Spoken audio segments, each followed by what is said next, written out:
ನಮಸ್ಕಾರ. Welcome back to series Siddu Kannada vlogs. ನಾನಿವತ್ತು ಬೆಳಗ್ಗೆಯಿಂದನೇ ವ್ಲಾಗ್ನ ಸ್ಟಾರ್ಟ್ ಮಾಡಿದ್ದೀನಿ. ಬೆಳಗ್ಗೆ ಬೇಗ ಎದ್ದು ನಾನು ಅಡುಗೆ ಕೆಲಸ ಎಲ್ಲ ಮುಗಿಸ್ಕೊಬಿಡ್ತೀನಿ. ನನ್ನ ಮಗ ಚಿಕ್ಕವನಾಗಿರೋದ್ರಿಂದ ಅವನು ಎದ್ಮೇಲೆ ನನಗೆ ಏನೂ ಕೆಲಸ ಮಾಡೋದಕ್ಕೆ ಬಿಡೋದಿಲ್ಲ. ಅದಕ್ಕೆ ಬೇಗ ಎದ್ಬಿಟ್ಟು ಮೊದಲು ಅಡುಗೆ ಕೆಲಸ ಮುಗಿಸ್ಕೊಬಿಟ್ರೆ ನನಗೂ ಈಸಿ ಆಗುತ್ತೆ. ನನ್ನ ಹಸ್ಬೆಂಡ್ ಮತ್ತು ನನ್ನ ಮಗಳು ಇಬ್ರಿಗೂ ಬಾಕ್ಸ್ ತಗೋ ಹೋಗೋದ್ರಿಂದ ಇಬ್ರಿಗೂ ಬಾಕ್ಸ್ಗೆಲ್ಲ ರೆಡಿ ಮಾಡಬೇಕು, ಟೈಮ್ ಆಗಿಬಿಡುತ್ತೆ.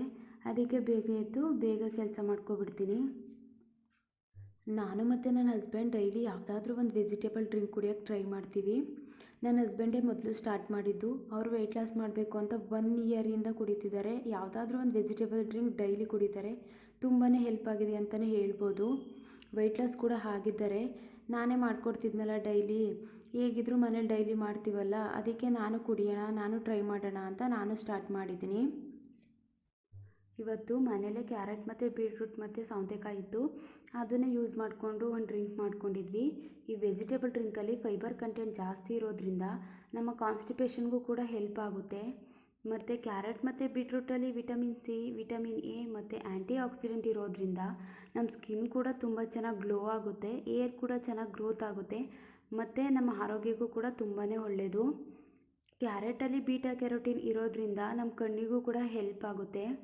ಮತ್ತು ಬೀಟ್ರೂಟಲ್ಲಿ ಆ್ಯಂಟಿ ಆಕ್ಸಿಡೆಂಟ್ ಇರೋದ್ರಿಂದ ನಮ್ಮ ಹಾರ್ಟ್ಗೂ ಕೂಡ ತುಂಬಾ ಒಳ್ಳೆಯದು. ವೆಯ್ಟ್ ಲಾಸ್ ಮಾಡ್ತಿರೋರ್ಗಂತೂ ತುಂಬಾ ಹೆಲ್ಪ್ ಆಗುತ್ತೆ ಅಂತ ಹೇಳ್ಬೋದು ಈ ವೆಜಿಟೇಬಲ್ ಡ್ರಿಂಕ್ಸ್.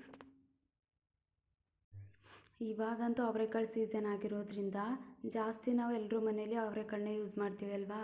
ಹಸಿ ಅವರೆಕಾಳು ತುಂಬ ಚೆನ್ನಾಗಿರುತ್ತೆ, ನನಗೂ ತುಂಬ ಇಷ್ಟ. ನಮ್ಮ ಹಸ್ಬೆಂಡು ತುಂಬ ಇಷ್ಟಪಟ್ಟು ತಿಂತಾರೆ. ನನ್ನ ಮಗಳು ತಿಂತಾಳೆ, ಆದರೆ ನನ್ನ ಮಗ ಇನ್ನೂ ಕಾಳುಗಳೇನು ತಿನ್ನೋದಿಲ್ಲ. ನೆನ್ನೆ ಕೆಲಸ ಮುಗಿಸ್ಕೊಂಬರ್ಬೇಕಾದ್ರೆ ಚೆನ್ನಾಗಿದೆ ಅವರೆಕಾಳು ಅಂತ ಅಂದ್ಬಿಟ್ಟು ಒಂದು 2 kg ಅಷ್ಟು ತೊಗೊಬಂದಿದ್ರು. ರಾತ್ರಿನೆಲ್ಲ ಕ್ಲೀನ್ ಮಾಡಿ ಎತ್ತಿಟ್ಬಿಟ್ಟಿದೆ ಫ್ರಿಡ್ಜ್ಗೆ.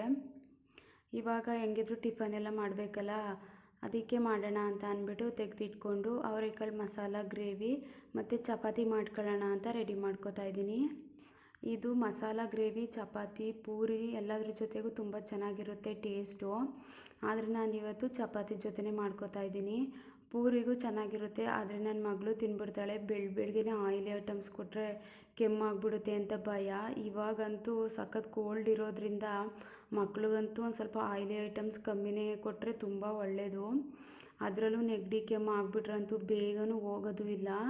ಅದಕ್ಕೆ ಆಯಿಲಿ ಐಟಮ್ಸ್ ಬೇಡ ಪೂರಿ ಅಂತ ಅಂದ್ಬಿಟ್ಟು ಚಪಾತಿನೇ ಮಾಡ್ಕೊಳ್ಳೋಣ, ನನಗೂ ಆಗುತ್ತೆ, ನಮ್ಮ ಹಸ್ಬೆಂಡ್ಗೂ ಆಗುತ್ತೆ, ಎಲ್ರಿಗೂ ಆಗುತ್ತೆ ಅಂತ ಚಪಾತಿನೇ ಮಾಡ್ಕೊಳ್ಳೋಣ ಅಂತ ರೆಡಿ ಮಾಡ್ಕೊತಾ ಇದ್ದೀನಿ.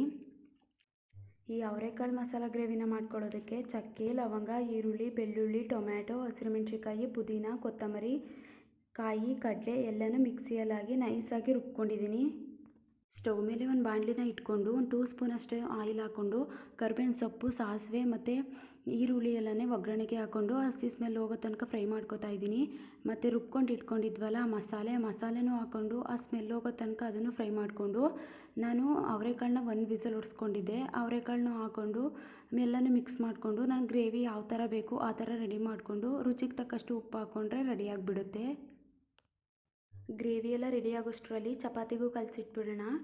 ಒಂದು 10 ಮಿನಿಟ್ಸ್ ಅದು ನೆನ್ಕೊಂಡ್ರೆ ಚೆನ್ನಾಗಿ ಸಾಫ್ಟಾಗಿ ಬರುತ್ತೆ ಅಂತ ಕಲಸಿಡ್ತಾ ಇದ್ದೀನಿ.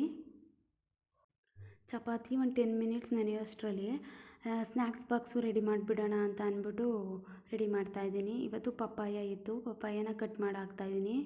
ಪಪ್ಪಾಯ ಅವಳಿಗೂ ಇಷ್ಟ, ತಿನ್ಕೊಬಿಡ್ತಾಳೆ. ಮತ್ತು ನನ್ನ ಹಸ್ಬೆಂಡು ತಿಂತಾರಲ್ಲ, ಅವರಿಗೂ ಬೇಕಲ್ಲ ಅಂತ ಒಂದೇ ಸಲ ಕಟ್ ಮಾಡಿ ಒಂದು ಬೌಲ್ಗೆ ಹಾಕಿ ಎತ್ತಿಡ್ತಾಯಿದ್ದೀನಿ. ನಾನು ಈ ಟೈಮಲ್ಲಿ ಅವಳಿಗೆ ಒಂದು ಸ್ವಲ್ಪ ಪಪ್ಪಾಯ, ಒಂದು ಸ್ವಲ್ಪ ಈಟಿರುವಂಥ ಫ್ರೂಟ್ಸ್ನೇ ಕೊಡ್ತೀನಿ.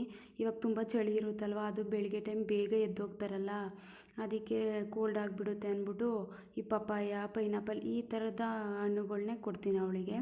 ಎಲ್ಲನೂ ಕಟ್ ಮಾಡಿಕೊಂಡು ಒಂದು ಬೌಲಲ್ಲಿ ಹಾಕಿ ಎತ್ತಿಟ್ಕೊತಾ ಇದ್ದೀನಿ. ಇನ್ನು ಅವಳಿಗೆ ಬಾಕ್ಸ್ಗೆಲ್ಲ ಹಾಕಬೇಕು. ಮತ್ತು ನನ್ನ ಹಸ್ಬೆಂಡು ತಿಂತಾರಲ್ಲ, ಒಂದೇ ಸಲ ಕಟ್ ಮಾಡಿ ಎತ್ತಿಟ್ಬಿಡೋಣ ಅಂತ ಎತ್ತಿಡ್ತಾ ಇದ್ದೀನಿ.